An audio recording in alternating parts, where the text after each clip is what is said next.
Bienvenue, vous êtes la fondatrice de Nanaba. C'est une application éducative qui veut réguler le temps d'écran des enfants. Je vous rappelle les règles du pitch. Vous avez 1 minute 30 pour présenter Nanaba devant Fred et Eric. Suivront des questions, des conseils aussi. Mais d'abord, c'est à vous. 1 minute 30, top chrono. Alors Nanaba, qu'est-ce que c'est? Nanaba, c'est la solution pionnière mondiale qui répond aujourd'hui à la première source de tension familiale et à la première problématique des parents, qui est la surutilisation des téléphones et des tablettes par les enfants. Qui n'a pas dit lâche ton téléphone et va réviser à son enfant, si ce n'est tous les parents aujourd'hui de France et d'ailleurs. Donc Nanaba, ça a été pensé par une maman, en l'occurrence par moi, mais aussi par une chef d'entreprise, parce que je suis chef d'entreprise depuis 15 ans, pour répondre à cette problématique sur laquelle il n'y avait pas de solution. Donc nous avons créé une application qui permet aujourd'hui, lorsqu'elle est téléchargée sur le téléphone ou la tablette de l'enfant, aux parents de bloquer toutes les applications présentes sur l'appareil.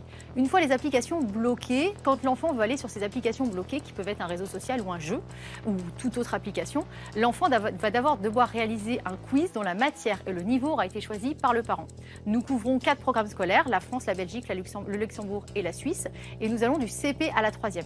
Tous les quiz sont faits par des professeurs de l'éducation nationale, de façon à répondre aux vraies difficultés d'apprentissage de l'enfant et aussi d'avoir des quiz construits de façon qualitative. Mais là où nous avons vraiment poussé notre technologie, c'est de façon à pouvoir aider l'enfant dans son apprentissage. Pourquoi? Parce que nous avons adossé une intelligence artificielle avec une méthode d'apprentissage qui est la méthode Leitner par séquence courte, qui permet à l'enfant d'apprendre de façon rapide, intuitive et surtout intelligente, de façon à ce qu'il puisse poursuivre son programme scolaire facilement. Voilà, donc Nanaba, ça a une double action, ça aide le parent dans sa parentalité et ça aide l'enfant à avoir des bonnes notes. Merci pour votre écoute. Merci beaucoup Anne-Laure Monnier, fondatrice de Nanaba. Fred, on commence avec tes questions pour Anne-Laure. Oui, alors bravo, je pense que c'est effectivement un vrai problème, en tout cas. Alors, j'espère que Nanaba est la vraie solution. J'espère. Alors, les enfants, ils n'ont pas d'autre moyen que de répondre aux questions pour réussir à débloquer les apps, parce qu'ils sont très, très forts en hacking, les enfants. C'est vrai. Alors, les enfants sont très forts en hacking, mais comme c'est pensé par une maman qui avait aussi un petit génie de la tech, on a mis pas mal de petites astuces de façon à ce qu'on puisse être sûr que l'enfant réponde à ses quiz avant de passer à une application. Déjà, on a une non-désinstallation de l'application.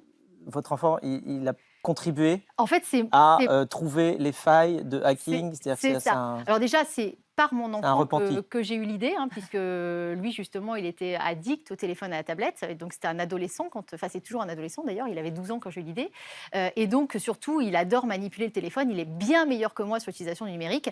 Et donc, on lui fait tester, on a un comité d'enfants chez Nanaba, qu'on réunit une fois par trimestre, qui nous permet en fait de répondre aux problématiques d'enfants. Donc, c'est-à-dire déjà avoir une application qui est plus intuitive et plus sympa à utiliser, mais aussi connaître les petites astuces de qu'est-ce qu'ils font et qu'est-ce qu'ils font pas. Et pour la petite anecdote, on a une fois une maman qui nous a écrit en SAV en disant là, votre application elle fonctionne pas. Votre application me dit que ma fille c'était l'application TikTok.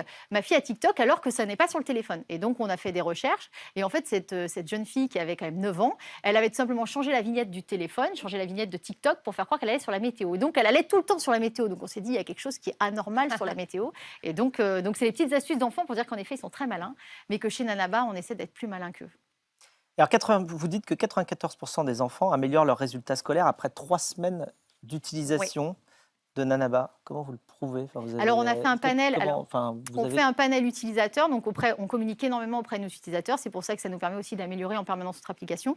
Et donc, les retours que nous avons des utilisateurs qui nous répondent, bien sûr, il y en a certains qui ne nous répondent pas, mais on a une grosse panel d'utilisateurs qui nous répondent. C'est que les enfants, aujourd'hui, témoignent sur le fait qu'ils ont une amélioration sur leurs difficultés d'apprentissage au bout de 3 semaines.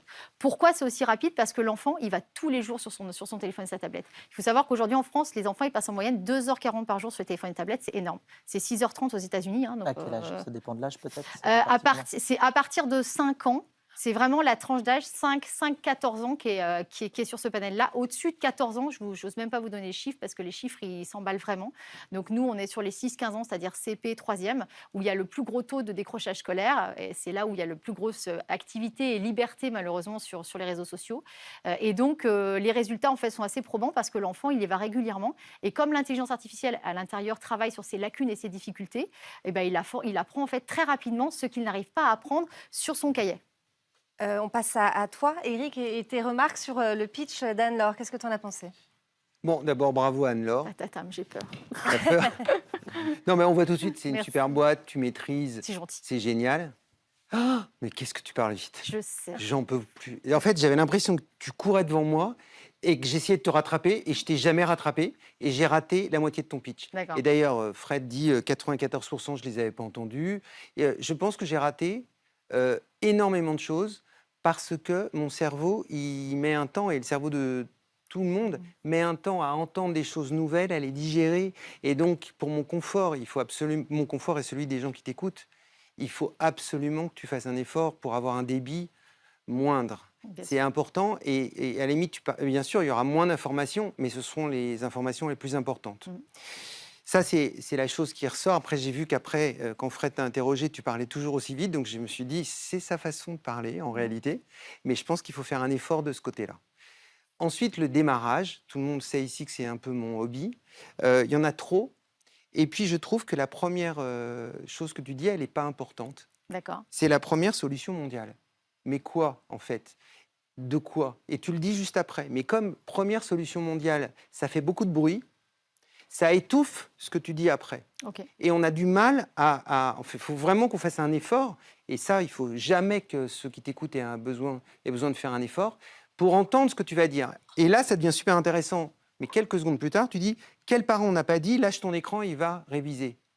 Démarre par ça. C'est du storytelling pur, c'est génial. Quel parent, et tout le monde va dire, ah ouais, moi, c'est sûr que je l'ai dit. Et derrière, tu peux te dire, vous n'aurez plus besoin de le dire. Donc, l'histoire de la Première mondiale, ça a l'air de faire plaisir, mais honnêtement, c'est peut-être bien pour les gens qui investiront chez toi. Mais l'histoire que tu racontes, ce que tu résous, ça passe d'abord par ta propre histoire et cette phrase, quel parent n'a pas dit, lâche ton écran, il va réviser, s'il te plaît. Et là, déjà, tu as dit la moitié, et ça y est, tu es sur les bons rails. Voilà mon point.